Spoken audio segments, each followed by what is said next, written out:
امام مہدی کی حکومت قائم کرنے کے لیے کون لوگ آئیں گے؟ عرب جو ہیں وہ اندر سے کھوکھلے ہو چکے ہیں، عیاشی نے، دولت نے، پیسے نے، دولت، پیسہ، عیاشی، اس کی وجہ سے کھوکھلے ہو چکے ہیں۔ یہاں میں آپ کو دو حدیثیں سنانا چاہتا ہوں۔ سنن ابن ماجہ کی روایت ہے حضرت ابو ہریرہ سے رضی اللہ تعالی عنہ، قال قال رسول اللہ صلی اللہ علیہ وسلم اذا وقعت الملاحم بعث اللہ بعثا من الموالی ہم اکرم العرب فرسا واجودہ سلاحا یوید اللہ بہم الدین، رواہ ابن ماجہ عن ابی ہریرہ رضی اللہ تعالی عنہ۔ جب ملاحم کا دور شروع ہوگا تو اللہ تعالیٰ اٹھائے گا ایک لشکر یا لشکروں پر لشکر موالی میں سے۔ موالی کون ہے؟ عربوں نے جب فتح کیا تھا اس پورے علاقے کو خلافت راشدہ کے دوران، اور پھر وہ لوگ جو ہے، ایک رائے تو یہ تھی کہ انہیں غلام بنایا جائے سارے آبادیوں کو، لیکن یہ کہ حضرت عمر کا اجتہاد تھا، اس کے مطابق جو ان کو غلام نہیں بنایا گیا تو وہ موالی کی حیثیت رکھتے ہیں۔ عربوں میں دم نہیں ہے، موالی میں سے لشکر اٹھیں گے کہ جو در حقیقت حضرت مہدی کی حکومت کو قائم کریں گے۔ دوسری حدیث سنیے، عن عبداللہ ابن الحارث رضی اللہ تعالی عنہ، اور یہ ابن ماجہ کی روایت ہے، قال قال رسول اللہ صلی اللہ علیہ وسلم یخرج الناس من المشرق فیوطئون للمہدی یعنی سلطانہ، لشکر نکلیں گے، لوگ آئیں گے مشرق سے، اور وہ حضرت مہدی کی حکومت کو جمائیں گے اور قائم کریں گے۔ اب ذرا نوٹ کیجئے کہ جزیرہ نما عرب کے مشرق میں کون سے ملک ہیں؟ تین: ایران، افغانستان، پاکستان۔ یہ تین سالڈ مسلم ممالک، مسلم آبادی اکثریت۔ ویسے تو یہ کہ آگے ہندوستان میں 20 کروڑ مسلمان ہیں، لیکن وہ 20 کروڑ جو ہیں وہ تو 80 کروڑ کے اندر تحلیل ہو جاتے ہیں غیر مسلموں میں، لیکن یہاں جو معاملہ ہے یہ غالب اکثریت کا۔ ان میں سے ایران کا معاملہ جہاں تک ہے، نمبر 1 یہ کہ وہ شیعہ عقائد کے حصار میں بند ہے، اس سے ادھر ادھر ہونا اس کے لیے ممکن نہیں۔ حدیث میں یہ بھی آتا کہ اصفہان سے 70,000 یہودی دجال کا ساتھ دیں گے۔ لیکن بہرحال خراسان ایک صوبہ ہے افغانستان کا اس وقت بھی، شمال مشرقی کونے میں، مجھے امید ہے وہاں سے خیر کی، کیونکہ خراسان کا لفظ وہاں پہ شامل ہے، اور حضور کی حدیث میں بعد میں آپ کو سناؤں گا کہ خراسان سے فوجیں چلیں گی جو یروشلم کو دوبارہ حاصل کریں گی، فتح کریں گی۔ جیسے پہلے یروشلم کھویا عربوں نے تھا، دوبارہ حاصل کیا تھا کرد نے، کرد خون صلاح الدین ایوبی رحمت اللہ علیہ، ایسے اب پھر عربوں نے کھویا ہے، لیکن لینے والے خراسان سے لشکر آئیں گے۔ یخرج من خراسان رایات سود لا یردها شیء حتی تنصب بإیلیا، خراسان کے علاقے سے کالے علم لے کر لشکر چلیں گے جن کے رخ کو کوئی موڑ نہیں سکے گا جب تک کہ وہ جا کر یروشلم میں نصب نہ ہو جائے۔ اس کے بعد نام آتا ہے پاکستان کا۔ یہ ہے میری اور آپ کی داستان، اور یہ ہے سبب جس کی وجہ سے کہ میں آپ سے یہ گفتگو کر رہا ہوں۔ اصل میں تو کس لیے؟ محض ایک علمی استفادہ، محض اپنی بات آراء کو ظاہر کرنے کا شوق نہیں، بلکہ یہ کہ اپنی ذمہ داری ہم پہچانیں کہ ہم کس مقام پر کھڑے ہیں۔ دیکھیے، اس پاکستان کے بارے میں یا ہندوستان کے بارے میں علامہ اقبال نے کہا تھا اپنے ترانہ ملی میں، میرے عرب کو آئی ٹھنڈی ہوا جہاں سے، میرا وطن وہی ہے، میرا وطن وہی ہے۔ اور مجھے بتایا گیا کہ سنن ابی داؤد میں یہ روایت موجود ہے کہ حضور نے فرمایا کہ ہندوستان کی طرف سے مجھے ٹھنڈی ہوا آتی، اگرچہ مجھے وہ حدیث ابھی نہیں ملی ہے، لیکن حزب التحریر کا ایک کارڈ مجھے ملا تھا، تو اس میں اس حدیث کا اور اس میں ابو داؤد کی روایت کا حوالہ موجود تھا۔ لیکن میں جو چیز آپ کو بتا چکا ہوں وہ یہ کہ الف ثانی کا پورا تجدیدی کارنامہ اس ہندوستان کی سرزمین میں ہوا۔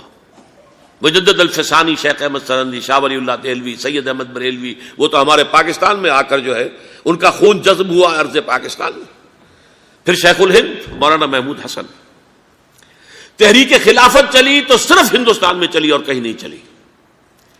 آزادی کی تحریک چلی پوری دنیا میں، وہ نیشنلزم کی بنیاد پر چلی، ملے نیشنلزم، عرب نیشنلزم، ترک نیشنلزم۔ ہمارے ہاں چلی تو اسلام کے نام پر، پاکستان کا مطلب کیا؟ لا الہ الا اللہ۔ پھر پاکستان قائم ہوا معجزے کے طور پر، بلکہ نازل ہوا ہے لیلۃ القدر میں، انا انزلناہ فی لیلۃ القدر، جیسے قرآن نازل ہوا لیلۃ القدر میں، یہ پاکستان بھی نازل ہوا لیلۃ القدر میں۔ اس کا برقرار رہنا ابھی تک معجزہ ہے۔ ہندو یہ سمجھتا تھا، کانگریس سمجھتی تھی کہ جھٹپٹ ختم ہو جائے گا. پھر یہ کہ اس کا قرارداد مقاصد کا پاس ہو جانا، مزید بھی اور اضافی دفعات دستور میں آ جانا، اب کمرشل انٹرسٹ کو ربا قرار دے کر حرام قرار دینا، یہ سارے لینڈ مارکس ہیں کہ جو اشارہ کر رہے ہیں کسی چیز کی طرف، معاملہ کدھر جا رہا ہے. پھر یہ کہ یہ جو 14ویں صدی کے مجدد تھے شیخ الہند، اس کے بعد سے کچھ ایسی شخصیتیں عظیم پیدا ہوئی ہیں ہند میں، جن کو میں سمجھتا ہوں کہ 14ویں صدی کے مجدد اور 15ویں صدی کے مجدد کے درمیان یہ 15ویں صدی کے مجدد کی راہ کو سیدھا کرنے والے، جیسے کہ حضرت یحییٰ نے کہا تھا میں تو آنے والے کا راستہ سیدھا کر رہا ہوں حضرت عیسیٰ کے لیے، ایسے ہی 15ویں صدی کے لیے امام مہدی کے لیے راستہ صاف کرنے والے سب سے پہلے علامہ اقبال، جنہوں نے اسلام کا تصور دین کی حیثیت سے دوبارہ زندہ کیا ہے، ورنہ اسلام ایک مذہب کی شکل اختیار کر چکا تھا. پھر مولانا مودودی، مولانا ابوالکلام آزاد حکومت الہیہ کے نعرے کے ساتھ میدان میں آئے. یہ اقبال نے جو تصور پیش کیا تھا اس پر عملی جد و جہد کے لیے حزب اللہ قائم ہوئی. نوٹ کر لیجئے 11 برس کا فرق ہے عمر کا علامہ اقبال کے اور ابوالکلام کے. اور 1913 میں جب حزب اللہ قائم کی ہے اس وقت علامہ اقبال کی ملی شاعری اپنے عروج کو پہنچ چکی تھی. پھر یہ کہ علامہ اقبال کے بعد تعمیل جو ہے اس کام کی وہ ابوالکلام نے کی، لیکن روایتی علماء کی شدید مخالفت کی وجہ سے وہ بددل ہو کر چھوڑ گئے، کانگریس میں شامل ہو گئے، بساط جو ہے حزب اللہ کی انہوں نے لپیٹ دی. پھر مولانا مودودی آئے، انہوں نے وہ ڈور جو ہے اس کا سرا تھاما، جماعت اسلامی قائم کی حکومت الہیہ ہی کے قیام کے لیے. اگرچہ میرے نزدیک یہ کہ وہ انتخابی اور ایک قومی سیاست کی ایک جماعت بن کر پاکستان میں جو ہے دلدل میں پھنس گئی ہے، اب ہم اس کی کوشش کر رہے ہیں تنظیم اسلامی اور یہ تحریک خلافت جس کے تحت یہ جلسہ ہو رہا ہے. یہ ساری چیزیں وہ ہیں کہ آپ کو سوائے پاکستان کے اور کہیں نہیں ملیں گی پوری دنیا میں. معلوم ہوتا ہے کہ پاکستان کو بہت بڑا رول پلے کرنا ہے اس میں، اور اس کے ساتھ اب جمع کر لیجئے افغانستان کی عمارت افغانستان، اسلامی عمارت افغانستان قائم ہو چکی ہے. یہ پچھلے 20 سالوں میں جو کچھ وہاں ہوتا رہا ہے اس سے پہلے تصور نہیں ہو سکتا تھا. علامہ اقبال کے فرزند بھی دیکھ کر آئے ہیں، تو اگرچہ وہ خود میں سمجھتا ہوں کہ خاصے انہیں آپ لبرل کہیں، آزاد خیال کہیں، لیکن اس درجے متاثر ہو کر آئے تھے کہ انہوں نے یہ کہا افغانستان میں جو میں نے حالات دیکھے ہیں کہ اگر 2-4 اور مسلمان ملکوں کے اندر یہ نظام قائم ہو جائے تو پوری دنیا مسلمان ہو جائے گی. یہ سب کچھ کیسے ہو رہا ہے؟ یہ آنے والے دور کی جھلکیاں ہیں. Coming events are casting their shadows before. یہ سب بتا رہے ہیں کہ پاکستان افغانستان کو مل کر اس میں کوئی عظیم رول پلے کرنا ہے. اور اس کے ضمن میں اب میں علامہ اقبال کے بارے میں آخری بات کہہ رہا ہوں. علامہ اقبال کے بارے میں عام یہ خیال ہے، انہوں نے اپنے خطبات میں مہدی کا اور نزول مسیح کا، حالانکہ میں کل پڑھ رہا تھا مولانا سعید احمد اکبر آبادی رحمۃ اللہ علیہ کا ایک مقالہ ان کا کہ علامہ اقبال نے ابن خلدون کے بارے میں یہ کہا ہے کہ مہدی کا اور نزول عیسیٰ کا دونوں کا انہوں نے انکار کیا ہے، حالانکہ ابن خلدون نے نزول عیسیٰ کا انکار نہیں کیا، صرف مہدی کا انکار کیا ہے. بہرحال علامہ اقبال نے خطبات میں انکار کیا ہے، لیکن یہ کہ اپنی شاعری کے اندر میں چیلنج کرتا ہوں کسی بڑے سے بڑے اقبال شناس کو. ان کا یہ شعر ذرا سنیے: خضر وقت از خلوت دشت حجاز آید بروں، کارواں زی وادی دور و دراز آید بروں. خضر وقت، امام وقت، رہنمائے وقت، قائد وقت، خلوت دشت حجاز، حجاز کی صحرا کی کسی خلوت گزینی سے نکل کر باہر آئیں گے. میں حیران ہوتا ہوں علامہ کے اس فکر پر اور اس مصرے پر. یہاں انہوں نے شیعہ اور سنی دونوں کے کانسیپٹ جمع کر دیے. شیعہ کا کانسیپٹ یہ چھپے ہوئے کسی غار میں وہاں سے برآمد ہوں گے، اور ہمارا کانسیپٹ میں ام سلمہ رضی اللہ تعالیٰ عنہ کی حدیث سنا چکا، چھپے ہوئے ہوں گے وہ وہاں پر، مدینے سے نکل کر آ کر مکے میں چھپ جائیں گے. اس خانہ جنگی کی حالت میں لوگ ان کی طرف دیکھ رہے ہوں گے، سوچتے ہوں گے انہیں میدان میں آنا چاہیے، کوئی پارٹ پلے کرنا چاہیے، امت کی کوئی رہنمائی کرنی چاہیے، لیکن وہ چھپیں گے، وہ کارے ہوں گے، وہ اس ذمہ داری کو قبول نہیں کرنا چاہیں گے، جا کے چھپ جائیں گے مکے میں. وہاں سے مکے والے انہیں نکالیں گے اور وہ کارے ہوں گے، انہیں بالکل یہ پسند نہیں ہوگا کہ یہ ذمہ داری اٹھائیں. تو خضر وقت از خلوت دشت حجاز آیت بروں، کارواں زی وادی دور و دراز آیت بروں. کارواں جو چلے گا ان کی مدد کے لیے اس وادی دور و دراز، اس عظیم وادی دور و دراز، یہ وادی سندھ ہے۔ وادی سندھ جو ہے ہم سمجھتے ہیں کہ صرف یہ پاکستان اور پنجاب جو ہے یہ اس میں شامل ہے، سندھ اور پنجاب نہیں، افغانستان کا پورا مشرقی علاقہ اس میں شامل ہے۔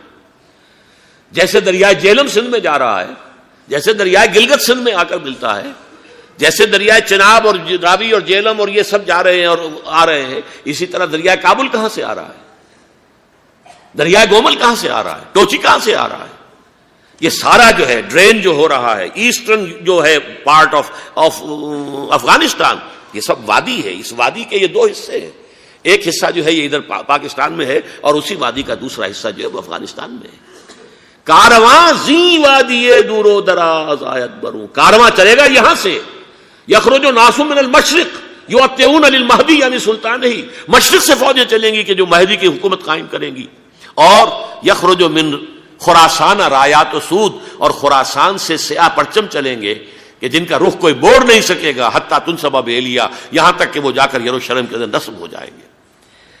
حضرات، میں ایک میری گفتگو کا حصہ باقی تھا لیکن میں اسے چھوڑ رہا ہوں، اس لیے کہ گلوبلائزیشن جو اس کی ہوگی، جو خلافت علی منہاج النبوہ کی تجرید کامل حضرت مہدی کے ہاتھوں عرب میں ہوگی، اس سے پہلے اس کے لیے محنت، کوشش، جد و جہد پاکستان اور افغانستان میں ہو چکی ہوگی جو اسے سپورٹ کرے گی اور وہاں جا کر حکومت قائم کرے گی۔ اس کے بعد گلوبلائزیشن کا جو مرحلہ اس کا ہے وہ حضرت مہدی کے ہاتھوں نہیں ہے، وہ حضرت عیسیٰ ابن مریم ان کے نزول کے بعد ہے، جن کے نزول کے بعد دجال کا خاتمہ ہوگا اور یہودیوں کا استحصال ہوگا، مسلمانوں پر بھی بڑی تکالیف اربوں پر آئیں گی، شدائد آئیں گے، لیکن یہ وہ میں حصہ ملتوی رکھتا ہوں کسی دوسری محفل اور کسی دوسری مجلس اور نشست پر۔